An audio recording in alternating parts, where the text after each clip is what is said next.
From New York City, the epicenter of the pandemic, this is Democracy Now! I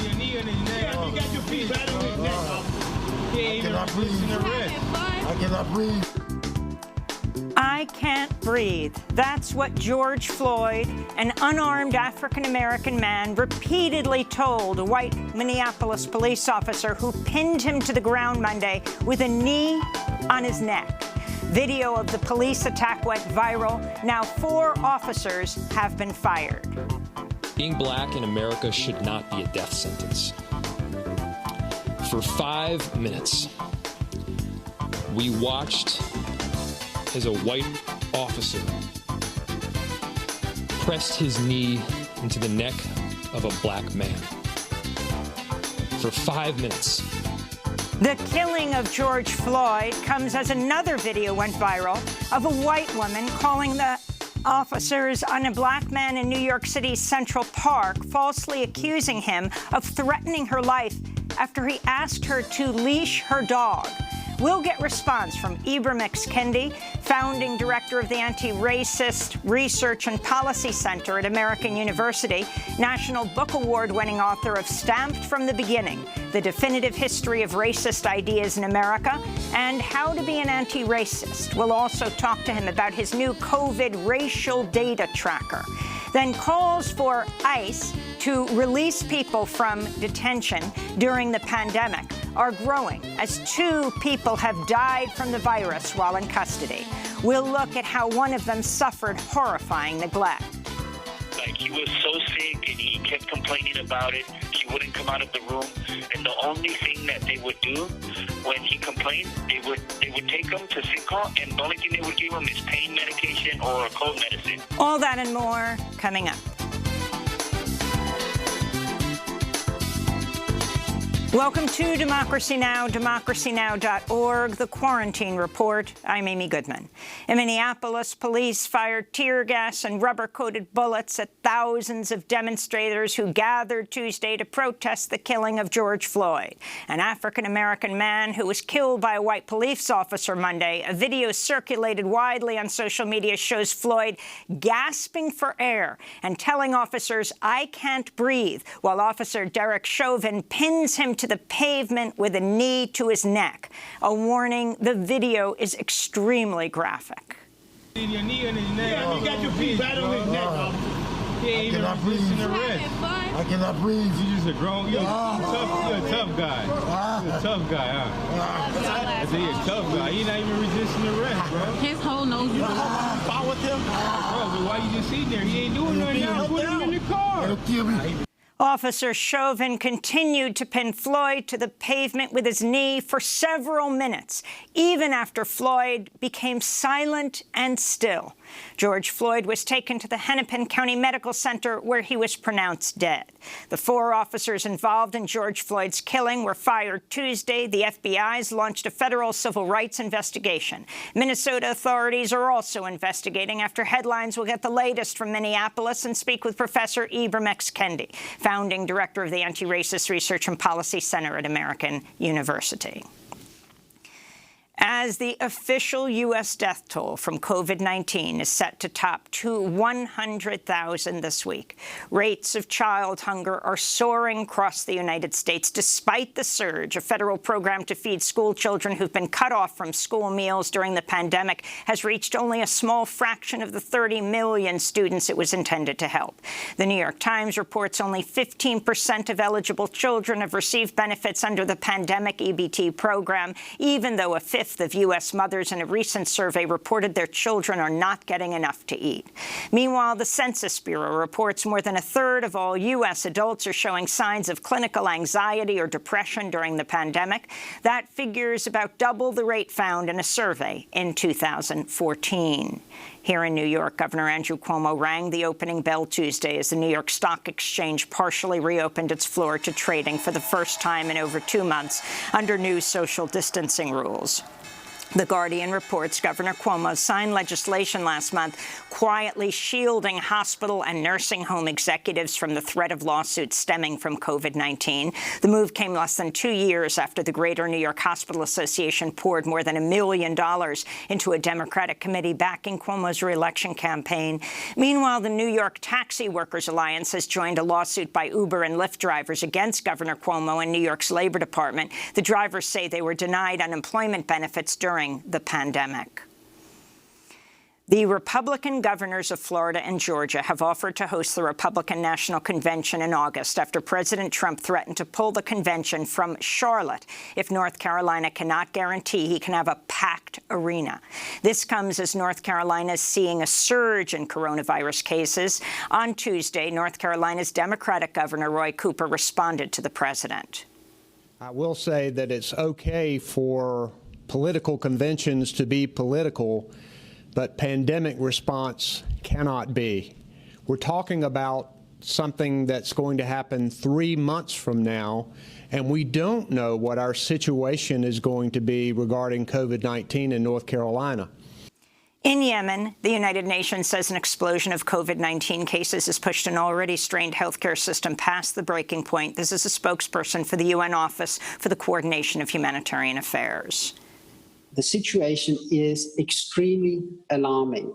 They are talking about that the health system has, in effect, collapsed. They are talking about having to turn people away because they do not have enough oxygen. They do not have enough personal protective equipment. Officially, Yemen has confirmed just over 200 cases of COVID-19 and 42 deaths. But Yemen has one of the lowest COVID-19 test rates in the world, with just 31 tests per 1 million residents. In the port city of Aden, epidemiologists have counted a 5-fold increase in new grave sites this month over May of last year. Yemen's already suffering the world's worst humanitarian catastrophe, with some 80% of Yemenis reliant on humanitarian assistance after years of U.S.-backed, Saudi-led war. In India, some hospitals in Mumbai have begun turning away patients amidst an explosion in new COVID cases. On Tuesday, India confirmed over 7,000 positive tests for the coronavirus in just 24 hours, a record pace. Despite the surge, India resumed domestic air travel this week, with flights taking off under new social distancing guidelines. In China, officials in Wuhan say they're wrapping up a program to rapidly test virtually the entire city's 11 million residents for coronavirus. Over 1 million people were tested Saturday alone, more people than were tested across the United States in the entire month of March. In South Korea, officials reported 40 new cases of coronavirus Wednesday, the largest jump in nearly 2 months. After a recent outbreak tied to nightclubs in Seoul, South Korea tested over 80,000 people, finding 247 cases linked to just one individual. About 30% of those testing positive had no symptoms.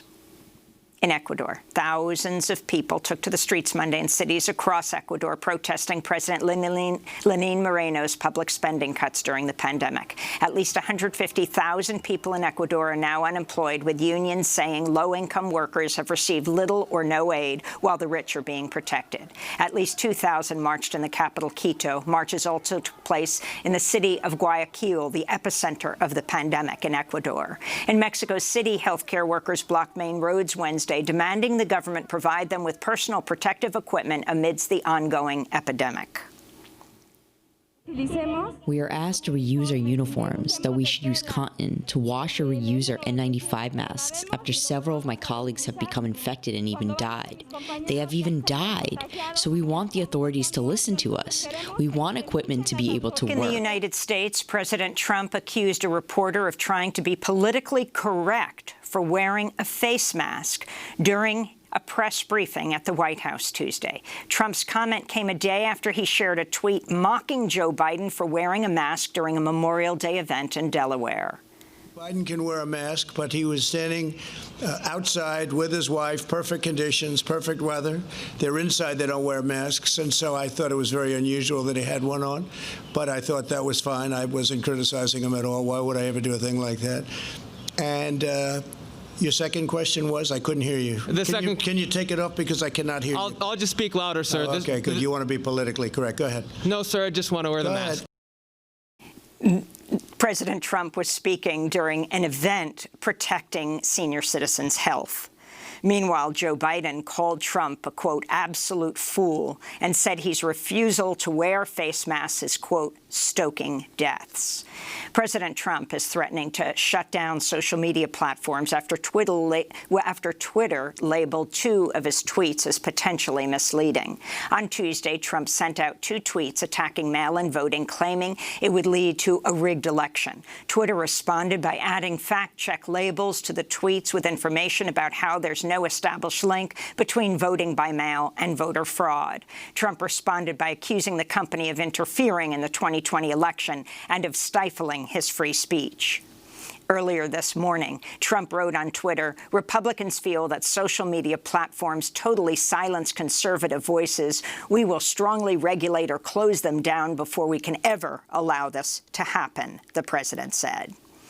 Amazon is holding its first virtual shareholder meeting today, with some shareholders calling on the retail giant to address worker safety issues.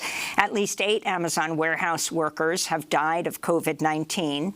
Meanwhile, Amazon recently attempted to improve its image by distributing a video package to local news outlets praising the company's response to the pandemic. At least 10 stations aired the Amazon propaganda video as a news item. Millions of Americans staying at home are relying on Amazon. Millions of Americans staying at home are relying on Amazon. Millions of Americans staying at home are relying on Amazon. Millions of Americans staying at home are relying on Amazon.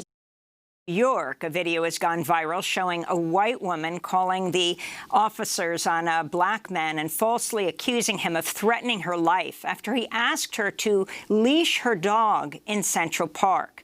Christian Cooper, a writer, editor, avid bird watcher, board member of the New York City Audubon Society, filmed on his smartphone as the woman, Amy Cooper, no relation, dialed 911 to report him. There is an African-American man. I am in Central Park. He is recording me and threatening myself and my dog. And I'm sorry, I can't hear you breathing. I'm being threatened by a man in the ramble. Please send the cops immediately. The woman, Amy Cooper, has since been fired by her employer, investment company Franklin Templeton. She's also had to surrender her dog to the shelter it was adopted from. Amy Cooper has since publicly apologized, telling CNN, quote, I'm not a racist. I did not mean to harm that man in any way. I think I was just scared, she said.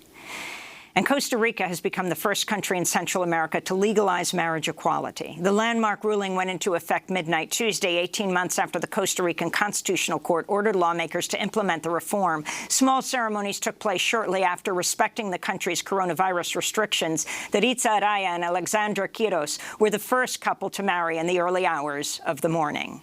And those are some of the headlines. This is Democracy Now!, democracynow.org, the Quarantine Report. I'm Amy Goodman in New York City, the epicenter of the pandemic, with my co-host Juan Gonzalez joining from his home in New Brunswick, New Jersey, the state still with the second highest number of reported COVID infections and deaths. Hi, Juan. Hi, Amy, and good day to all of our listeners and viewers across the country and around the world.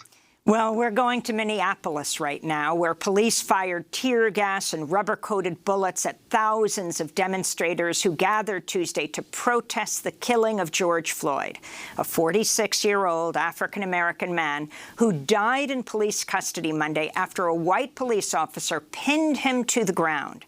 A video circulated widely on social media shows Floyd gasping for air, saying, "I cannot breathe," while Officer Derek Chauvin holds a knee to his neck, a warning the video is extremely graphic. I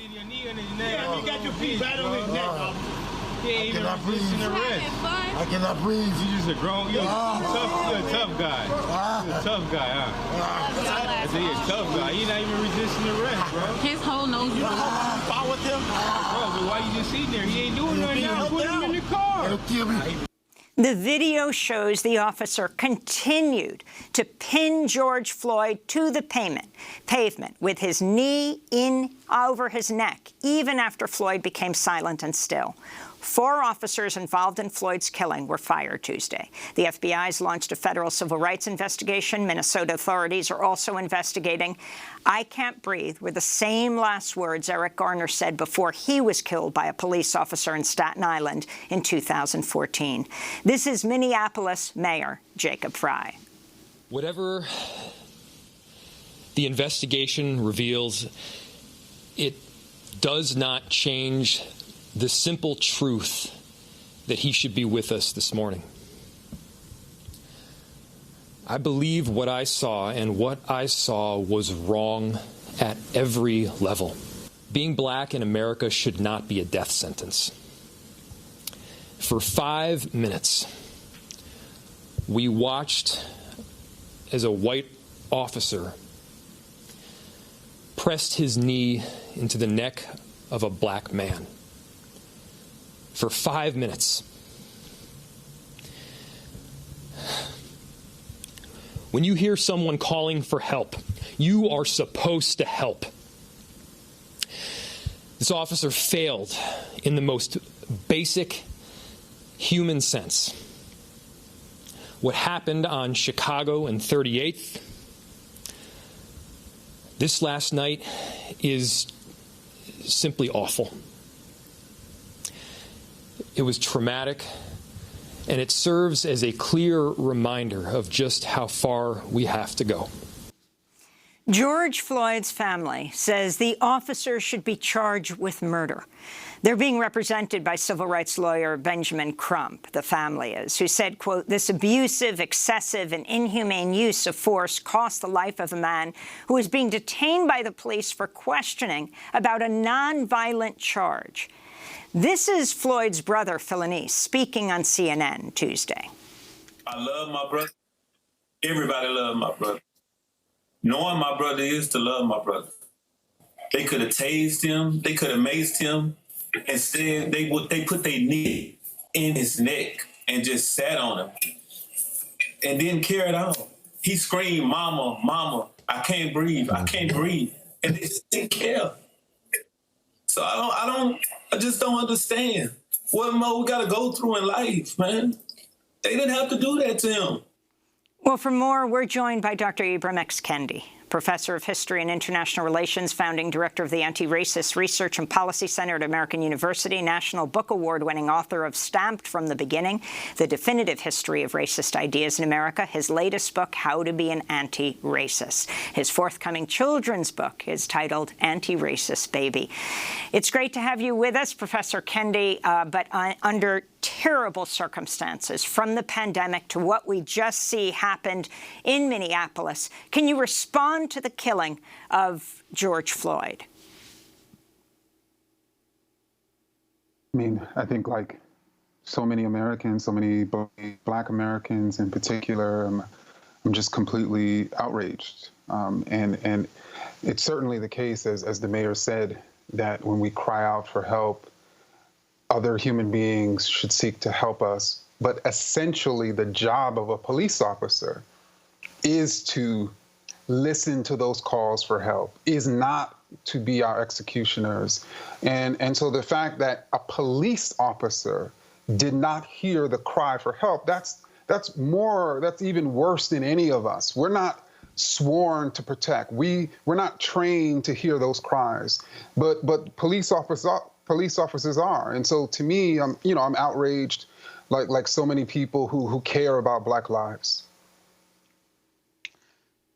And Professor Kendi, in this particular case, the actions of the mayor, not only in immediately firing the officer involved, but also the 3 other officers who were on the scene. So often, many of these cases of police abuse depend on the officer being able to get away with it because other members of the force, in essence, back them up through the blue wall of silence. So your reaction to how the city immediately moved on this case?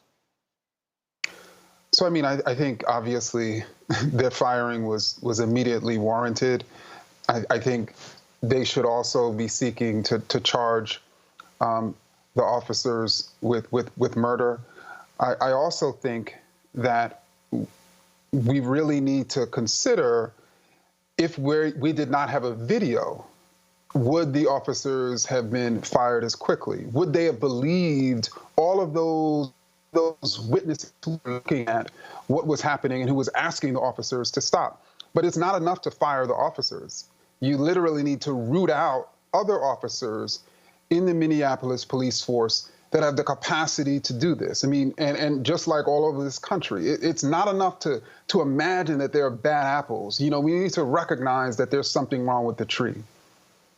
I wanted to read Bernice King's tweet, the youngest child of Dr. Martin Luther King Jr. and Coretta Scott King. She tweeted a picture of Minneapolis police officer Derek Chauvin with his knee on the neck of George Floyd next to a picture of Colin Kaepernick taking a knee to peacefully protest deaths like this, for which he's banned from the NFL. Next to the pictures, King wrote, quote, "If you're unbothered or mildly bothered by the first knee, but outraged by the second, then in my father's words, you're more devoted to order than to justice," she said, and more passionate about an anthem that supposedly symbolizes freedom than you are about a black man's freedom to live, was her final part of that tweet. Dr. Kendi, talk about that. Oh, I just think it was a powerful, powerful statement. And, you know, speaking certainly not only to her father's legacy, but even Dr. Bernice King's analysis, you know, of the situation. I mean, fundamentally, Colin Kaepernick was kneeling for the freedom to live, you know, for the freedom to have equity, even from the freedom, as he would, I suspect, say now, from infection. I mean, you know, black people are, you know, we're not only we were running from racist terror, you know, only to run into the face of COVID-19, only to run from COVID-19 into the face of racist terror. And Ibram Kendi, I wanted to ask you about the second video that we mentioned that went viral over Memorial Day weekend of this Amy Cooper, this New York resident in Central Park, falsely calling police on Christian Cooper. When he urged her to leash her dog and claiming he was assaulting her. Franklin Templeton, the investment firm, subsequently fired her. Interestingly, Franklin Temple is the same investment firm that fought the government of Puerto Rico over its bankruptcy, had no problem with creating massive distress for millions and millions of Puerto Ricans during their crisis, but now, because of the bad publicity, immediately fired Amy Cooper. Your response to that particular incident? And let's go to a clip of what exactly happened. The clip filmed by the man, Christian Cooper, no relation to Amy Cooper, a writer, editor, and avid bird watcher, board member of New York City Audubon Society, who filmed this. Would you please stop? Sir, I'm asking you to stop. Please don't come close to me. Sir, I'm asking you to stop recording me. Please don't come close to me. Please take your phone off. Please don't come close to me. I'm taking pictures and calling the cops. Please call the cops. Please call the cops. I'm going to tell them there's an African-American man threatening my life. Please tell them whatever you like. Excuse me?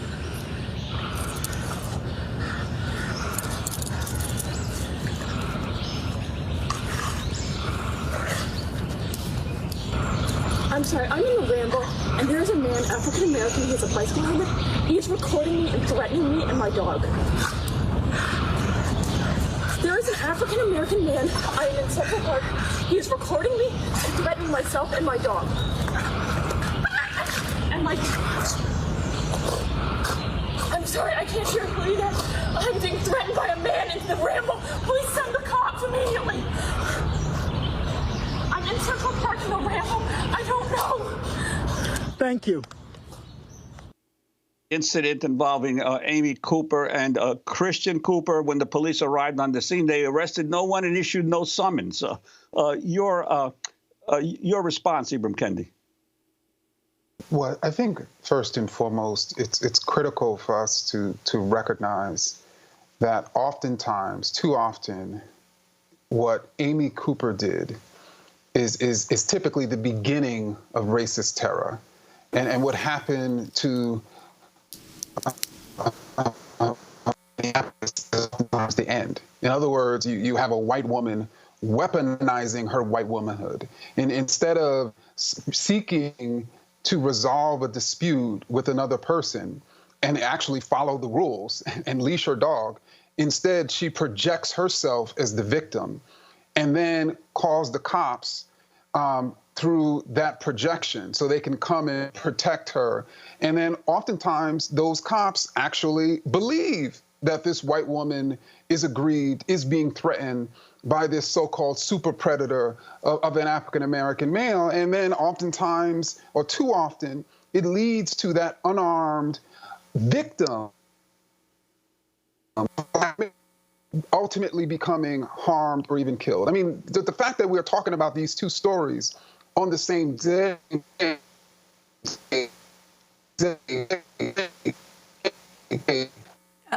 obviously did not lead to, he is safe. Too often it leads to people being harmed. And I don't think white women should have the power to do that anymore. Ibram Kendi, we're going to break, and then we're going to go back to you to talk about this COVID racial tracker that you've developed. Ibram Kendi is a professor of history and international relations and founding director of the Anti-Racist Research and Policy Center at American University in Washington, D.C. Also National Book Award-winning author of Stamped from the Beginning, The Definitive History of Racist Ideas in America, and his latest book, How to Be an Anti-Racist. Stay with us.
Miles Davis's All Blues, featuring drummer Jimmy Cobb.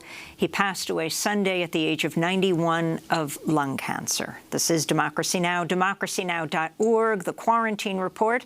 I'm Amy Goodman with Juan Gonzalez as we continue our discussion with Dr. Ibram X. Kendi, award-winning author, professor of history and international relations, founding director of the Anti-Racist Research and Policy Center at American University. Let's turn now to the staggering toll the coronavirus is taking on African Americans in the United States. According to the COVID Racial Data Tracker, a collaboration between the Atlantic and the Anti-Racist Research and Policy Center, over 20,000 Black people have died due to COVID-19 infection at a rate nearly twice that of the population share in the United States. This coming as the total U.S. death toll is at just about 100,000, and states rush to reopen their economies despite massive loss of life and warnings from public health experts. Dr. Kendi, can you explain the COVID Racial Data Tracker?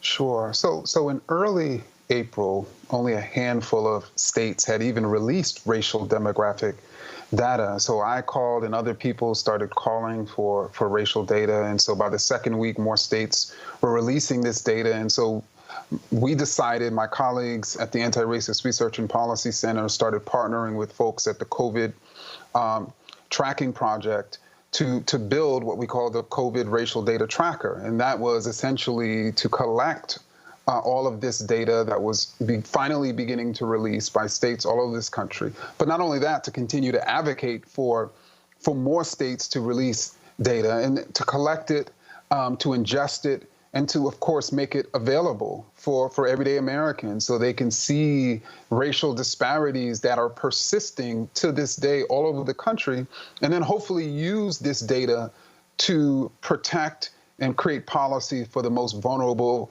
communities, because all over the country, Black people are disproportionately dying. Latinx people are disproportionately infected. Native people in states like Arizona are disproportionately dying, and even Asian Americans in places like Alaska, Native Hawaiians are disproportionately infected in Hawaii.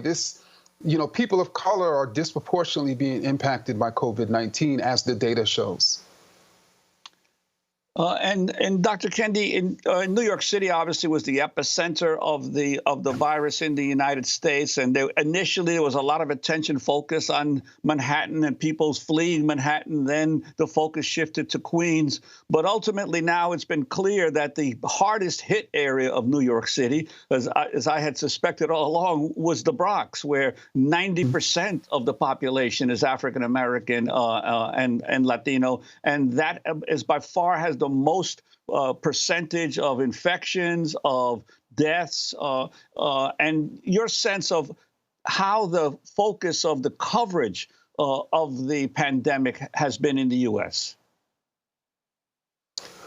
Well, I mean, I think that early on the coverage was, oh, this is the great equalizer. And it certainly is the case that every American, no matter their race and even obviously now their age and ethnicity and gender, can be infected, can die of COVID-19. But it seems like at least by the latter part of March, certainly by early April, that it was Latino Americans and African Americans and Native Americans in particular who were disproportionately being infected and dying. And it really had to take many grassroots folks to begin demanding for racial data to even see this, because the states were refusing to do it. Now, I will say many journalists as well, particularly in states all over this country that we've worked with, also made demands of their states to release the data. And then it began to start to roll out just how this was not the great equalizer. I wanted to ask you about the Trump administration's push to reopen the country. This is top White House economic advisor Kevin Hassett speaking to CNN Sunday. Our capital stock hasn't been destroyed. Our human capital stock is ready to get back to work. And so that there are lots of reasons to believe that we can get going way faster than we have in previous crises. In response to this, Professor Kendi, you tweeted, "This is jarring because my enslaved ancestors were literally human capital stock. No matter what, they were always told to go back to work. This could be 1820. I mean, it's devastating. And I think for any American, Republican, Democrat, middle income, low income, poor, Black, white, Latino, I think this should be an indication of what the Trump administration thinks about you, that essentially they're driving you back to work so they're benefactors, so they can make money. And it's just that simple. You are literally an entity. You are literally capital, just as my enslaved ancestors were. And this isn't, this isn't hyperbole. In 1860, 4 million enslaved people were worth more than any other body, anything in this country. You had slave owners borrowing the number of enslaved people they had. They were using enslaved people as collateral. And ultimately, they recognized that their wealth, their capital came as a result of the labor of those people, just as they see that today. And I wanted to ask you also about the institutional populations that have been so hard hit, both in the prison and jail systems in the country and in senior citizen homes. Again, the racial disparities are so stark that even among the elderly, those who were in senior citizen centers that were, in long-term facility centers that were largely African-American and Latino have a far higher death rate than those who were in long-term care facilities that were largely white. Yeah, so I think it's certainly important for us to recognize that people of color are being disproportionately infected and killed by COVID-19. But I think it's important for us to also specialize what groups of people of color are being hit the hardest. And so without question, senior citizens of color, their homes are more likely to be sites of outbreaks than majority white homes. Certainly incarcerated people, and not just incarcerated people in jails, but even people who are being held by ICE are also being infected. And even the homeless population, undocumented people. I mean, this is, all of the people who have been driven to the bottom of this society are the people who are literally suffering in the shadows. And we need to pull them out of the shadows and defend them. And as the administration and the numbers go to 100,000, clearly the number is far higher because, among other things, of the number of people who've died at home and not been counted. And they definitely fall within the populations you're tracking, Professor Kendi. The Trump administration has resorted to blaming the dead, particularly African Americans, for the sky-high death rate. This is Health and Human Services Secretary Alex Azar speaking with CNN's Jake Tapper. Unfortunately, the American population is a very diverse, and it is a population with significant unhealthy comorbidities that do make many individuals in our communities, in particular African American minority communities, particularly at risk here because of significant underlying disease, health disparities, and disease comorbidities. And that is an unfortunate legacy in our healthcare system that we certainly do need to address. But no, the response here in the United States has been historic to keep this within our healthcare capacity, even in New York City, to keep this within capacity is genuinely a historic result. I want to give you an opportunity to clear it up, because it sounded like you were saying that the reason that there are so many dead Americans is because we're unhealthier than the rest of the world, and I know that's not what you meant. Oh no, I think that we have a significantly disproportionate burden of comorbidities in the United States: obesity, hypertension, diabetes. These are demonstrated facts that do make us at risk for any type of disease burden. Sure, of course, but that doesn't mean it's the fault of the American people that our government failed to take adequate steps in February. That's Trump official Alex Azar speaking to Jake Tapper on CNN. Your response, Professor Kendi.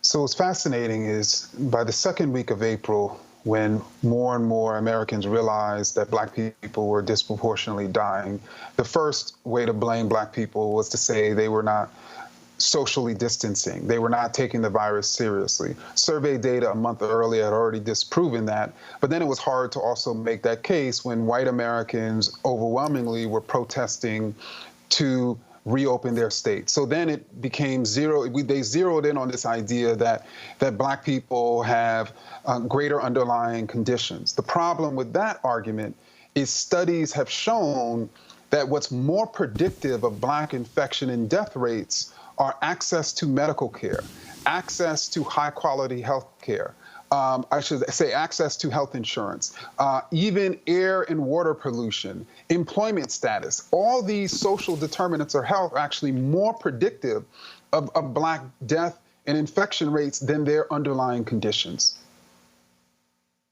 Let me finally go to Democratic presidential candidate Joe Biden, who has since apologized, but after facing a backlash for telling radio host Charlemagne the God he, quote, ain't black if he supported Trump. Well, this is specifically what he said. You got more questions, but I tell you, if you have a problem figuring out whether you're for me or Trump, and you ain't black. It don't have nothing to do with Trump. It has to do with the fact I want something for my community. I would love to see. Take a look at my record, man. I extended the voting rights 25 years. I have a record that is second to none. The NAACP has endorsed me every time I've run. I mean, come on. So that's Biden on the Breakfast Club speaking with Charlemagne. He apologized during a conference call with the U.S. Black Chambers. Your final response, Professor Kendi. Was, as Charlemagne said, it doesn't really have to do with Trump, particularly for young black voters who I call the other swing voters. And these are typically voters who are swinging between voting Democrat or not voting at all, or even third party. And so they're trying to decide whether they're going to vote for Biden. Trump for them is not an option. And so when Biden says something like, well, if you vote for Trump, then you're somehow not black, I think not only is it extremely harmful because black people are very sensitive about who's black. I mean, it's almost at the level of talking to us about slavery. But then also he doesn't recognize that he's running against himself with young black voters who voted for Obama and didn't vote in 2016. We want to thank you so much for being with us, Ibram X. Kendi, Professor of History and International Relations, Founding Director of the Anti-Racist Research and Policy Center at American University in Washington, D.C., National Book Award-winning author of Stamped from the Beginning, The Definitive History of Racist Ideas in America, also How to Be an Anti-Racist. We look forward to your children's book, which many parents can read to their kids. Sheltering in Place. It's titled Anti-Racist Baby. All the best to you and your family, Ibram. This is Democracy Now!, democracynow.org, the War and Peace Report. When we come back, we'll talk about deaths in custody, in ICE custody. Why are tens of thousands of immigrants still being held there during this pandemic? Stay with us. Vou mostrando como sou e vou sendo como posso, jogando meu corpo no mundo, andando por todos os cantos e pela lei natural dos encontros. Eu deixo e recebo um tanto e passo aos olhos nus ou vestidos de lunetas, passado, presente, participo sendo o mistério do planeta, o tríplice mistério do stop, que eu passo por e sendo ele no que fica em cada um. No que sigo meu caminho e no ar que fez que assistiu.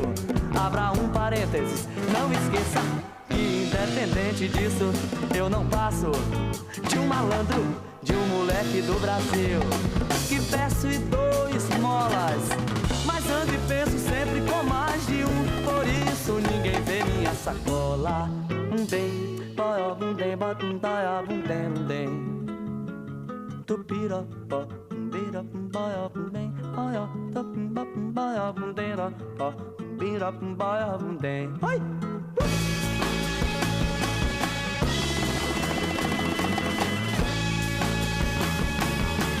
Mystery of the Planet by Moresh Moreira, who passed away in April. This is Democracy Now!, democracynow.org, the Quarantine Report. I'm Amy Goodman with Juan Gonzalez. Calls for ICE, that's Immigration and Customs Enforcement, to release people from detention during the pandemic are growing after a second person died from the virus Sunday while in custody. A 34-year-old Guatemalan man named Santiago Batan Oxlaj reportedly passed away due to COVID-19 after being detained at the Stewart Detention Center in Lumpkin, Georgia. ICE said he died at a hospital in Columbus after being transferred there on April 17th. Human rights advocates are calling for an investigation, say guards at Stewart have used SWAT-like teams to stop people there who tried to go on hunger strikes to call for their release amidst the pandemic. Batan Oxlaj is the second known person to die of COVID-19 in immigration custody. The first was 57-year-old Carlos Ernesto Escobar Mejia, who came from El Salvador with his family in the 80s. During the country's U.S.-backed civil war. He was the youngest of 5 siblings, the only one who hadn't been able to obtain permanent residency. Escobar Mejia had been detained at the for-profit Otay Mesa Detention Center near San Diego since January. The jail has the largest coronavirus outbreak of any ICE jail in the country. When he died, Escobar Mejia had reportedly been in the hospital on a ventilator for over a week. This is asylum seeker, Oscar Navarez Diaz, who's jailed at Otay Mesa. He could face retaliation for speaking out, but he described what happened. We have had one individual pass away. He was our friend. He was here in Mike Pod with me and the rest of the individuals here in Mike Pod. He was an older gentleman. His name is Señor Escobar, Carlos Escobar. He had underlying health conditions, and he had more than a month complaining to the medical staff that he was sick. He would be in and out of medical. First of all, he's a person that had diabetes, and he had part of his foot had been chopped off, and he was in a wheelchair. So he had to get insulin. He had that problem to begin with. But for over a month, he was sick. And I have many people, more than everybody in my pod is willing to attest to that. On a lot of times when he felt sick, we would complain to the COs, and they would just tell him, oh, tell him he has to sign up for sick call. The nurses would come with the medication. Oh, tell him to sign up for sick call tomorrow. They don't care here. They don't care about us human beings. They don't even see us as human beings. They see us, since we're immigrants, we're less than human to these people. They don't care about us at all. That's Oscar Navarez-Diaz, who's also jailed at Otay Mesa Detention Center. For more on what happened to his friend Carlos Ernesto Escobar Mejia at the Otay Mesa Detention Center, we're joined by Ryan Devereaux, staff reporter at The Intercept, where he covered this tragic story in a piece headlined, ICE detainee who died at COVID-19 suffered horrifying neglect. Tell us more about who he was and how he died, Ryan. Thank you for having me, Amy. Yeah, so Carlos Ernesto Escobar Mejia, as you mentioned, came from El Salvador in the 1980s when he was a teenager with his family, fleeing a civil war that had displaced roughly 1 million Salvadoran civilians, had led to the deaths of thousands of civilians. So he came to the United States as a refugee, and he had lived in this country for 40 years at the time that he was arrested in January of this year. His siblings had obtained citizenship, but Carlos had not. He had had some run-ins with the law in the 80s and 90s. I mean, his last conviction was in 93, as far as his former attorney says. And he'd sort of carried these demons of the Civil War with him into his life as a young man. But in the last decade and a half or so, had really turned his life around by all accounts. I mean, he continued to struggle. He was confined to a wheelchair following a work accident last year that led to the amputation of his right foot. But according to those who knew him, he had sort of built his life around providing for his sister. He found himself in Border Patrol custody early this year when he was receiving a ride from a friend outside of San Diego, and really being sent to Otay Mesa turned his life upside down. He struggled to find a wheelchair, and he happened to be landing in this detention center that was on a trajectory to become the sort of epicenter of coronavirus in ICE detention. And as the weeks went on, a request for bond was denied. He, like thousands of others who have been picked up by ICE under the Trump administration, was kept locked up even as this virus was unfolding. And according to the accounts of the men who were with him in his final days, they were doing everything that they possibly could to raise concerns about Carlos's deteriorating health condition. Carlos himself was raising concerns, and they say that those alarms that they rang fell on deaf ears, and that as a result, Carlos died. They believe that if action would have been taken sooner, if he would have been taken to a hospital early on, instead of being moved to a sort of unit meant for holding people suspected of COVID-19, if he would have been first just taken to a doctor, there's a chance he would have still been alive. And so these men who were with him are speaking out at great personal risk to try to correct the record on what happened here and what happened to this man who unfortunately became the first person to die in ICE custody, which was a reality that everybody who knows anything about ICE detention was warning about from the moment this virus became a reality that we were all going to have to contend with. And Ryan, about the generalized conditions in these detention facilities, there have been instances where ICE has actually pepper sprayed or maced the detainees who were trying to seek safer conditions. Can you talk about that? That's absolutely right. So we've seen a pattern over the last couple of months in detention centers around the country of people rising up and trying to make their voices heard, speaking out to journalists and advocacy organizations, saying that we're trapped in here, we feel forgotten, we're terrified that we aren't going to make it back to our families. People are staging hunger strikes. They're, like I said, talking to reporters. The response from the government and its private contracting partners, who by the way, make a lot of money off of this whole apparatus of detention, has been essentially repression, pepper spraying, tear gas, retaliation against reporters who are speaking to people in detention. That has been the way that ICE and the companies that it has worked with has largely responded to this situation. And it's worth keeping in mind that the population that we're talking about are folks being held on civil immigration violations. They're not being held for violating criminal law. They're not serving criminal sentences. The upshot of that, the significance of that is that the government could release these people at any time if it wanted to. It is choosing to continue to hold tens of thousands of people in jails. They'll call them detention centers, but what this is, in terms of the actual experience of it, is incarceration. ICE's detention numbers are lower than they've been in a long, long time, but we're still talking about more than 26,000 people who are being held. In a moment, we're going to be joined by Erica Andiola, but I wanted to go quickly to the two other pieces that you have written about during the pandemic. In March, 2 men at Etowah County Detention Center in northern Alabama threatened to take their own lives because they feared people transferred there by ICE were COVID-19 positive, and they didn't want to be in the same pod or jail cell with them. A person held in the jail streamed the protest live on his Facebook page as the two men stood on a ledge with nooses made from sheets wrapped around their necks. They threatened to jump unless guards moved the new arrivals to a different unit. This is a clip of the video of the protest, which was recorded by the Washington Post. They're not caring. They got 3 positive tested for the coronavirus in here with us. They brought them in here today while we was sleeping, and they not trying to let them out of here. We telling them, yo, y'all gotta take them out of here, or we gonna turn up in here. They threatening to shoot us with tasers and pellet guns. Ryan Devereaux, you reported on the story headline, "Burials are cheaper than deportations," and you spoke to Kareem Golding and Tesfa Miller, prisoners at Etowah County Detention Center, who described the conditions at the jail. This is what they said. This is the facility with the lowest standards in the U.S., right? It's a lot of issues that we've been dealing with beyond the coronavirus, prior to coronavirus. We don't have no help. We're so far removed from everything else. It's like nobody notices us. Nobody even know that we're here.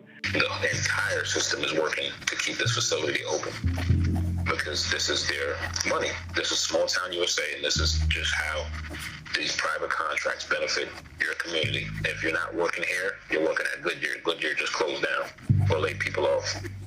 So other than that, you're either working at McDonald's or picking up paper on the side of the road. Ryan, tell us more about these prisoners at Etowah County Detention Center and the ones that threatened to take their own life.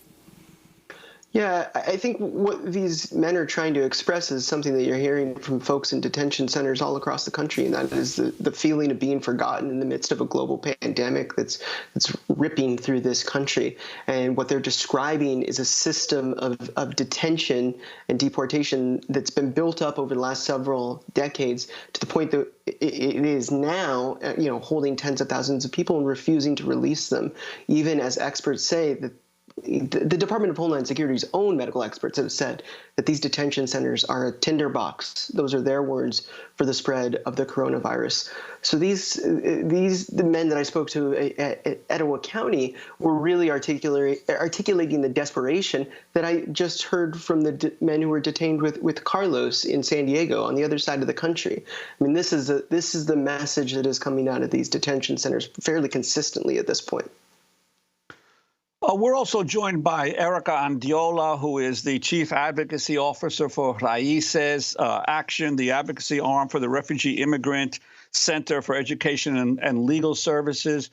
She's also the host of a new podcast series called Homeland Insecurity, which has just been launched. Welcome back to the show, Erica.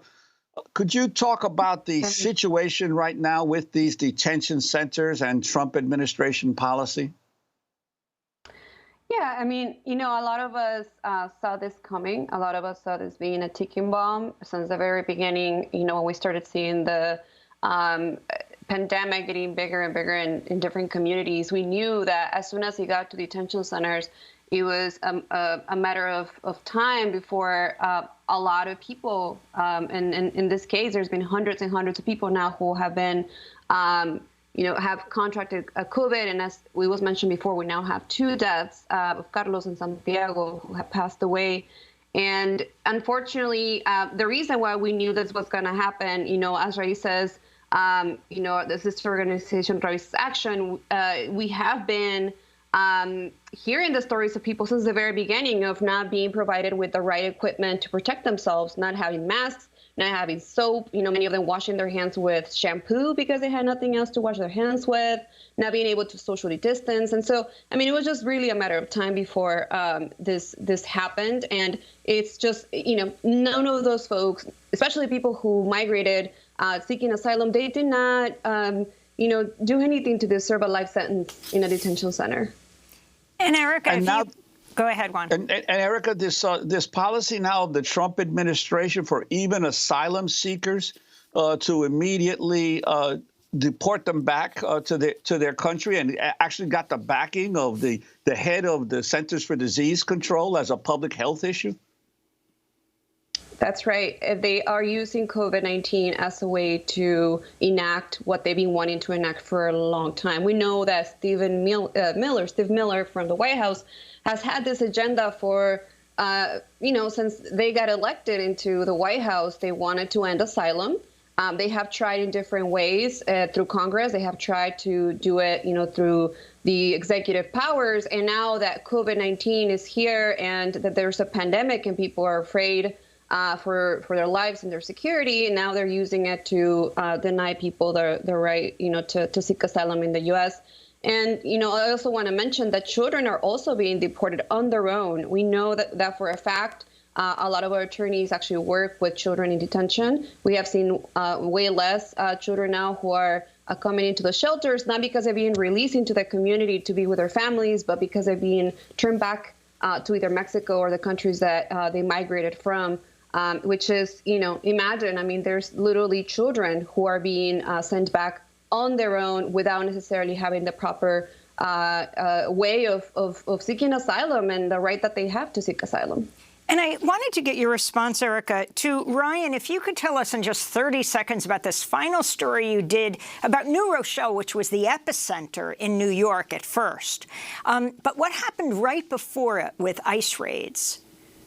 Literally the day before, Governor Cuomo sort of cordoned off New Rochelle as the epicenter of the epicenter in New York. ICE was in the community making arrests. They arrested a father in front of his wife and kids, took him into one of the detention centers that became one of the first sites of coronavirus outbreak in New York. And what I found in that reporting was that at the beginning of this year, the Trump administration, through ICE, was engaged in a really aggressive crackdown on so-called sanctuary cities, the political opponents of the Trump administration, and started filling ICE detention centers around the New York, New Jersey area with people from the community, folks who wouldn't have been arrested in the weeks or months prior as part of this crackdown. And those facilities where they were drawing people from the communities where the virus were spreading became the facilities that first saw outbreaks of the coronavirus. Eric Andiola, if you could jump off of that and also talk about why you've started your new podcast, Homeland and Security, launching today. Yeah, we're really excited to launch the podcast today. And the reason for that is because we've been wanting to tell the story of how DHS came about. I know that there's a lot of people who are skeptical, perhaps, about abolishing ICE or, just imagining what this country would have been like without DHS. And we want to tell the story of how at some point there was no DHS, at some point there was no ICE. And the reason why we're here was because of literally homeland insecurity, right? People who in this country who became so afraid after 9/11. And in some ways, I myself, as an undocumented immigrant, now a DACA recipient, became the enemy for an agency that now has turned all of their power and all of their, really their focus on people like myself, instead of really focusing on real threats like COVID. COVID-19 really showed that now DHS, instead of really focusing on what could be real threats to the homeland, ended up focusing on people like me. So I unpacked that history. We have released the fourth. We're going to have to leave it there, but we will link to your new podcast. Erica Andiola, Chief Advocacy Officer for ISIS Action, her new podcast, Homeland Insecurity. And thanks so much to Ryan Devereaux of The Intercept. I'm Amy Goodman with Juan Gonzalez. Stay safe.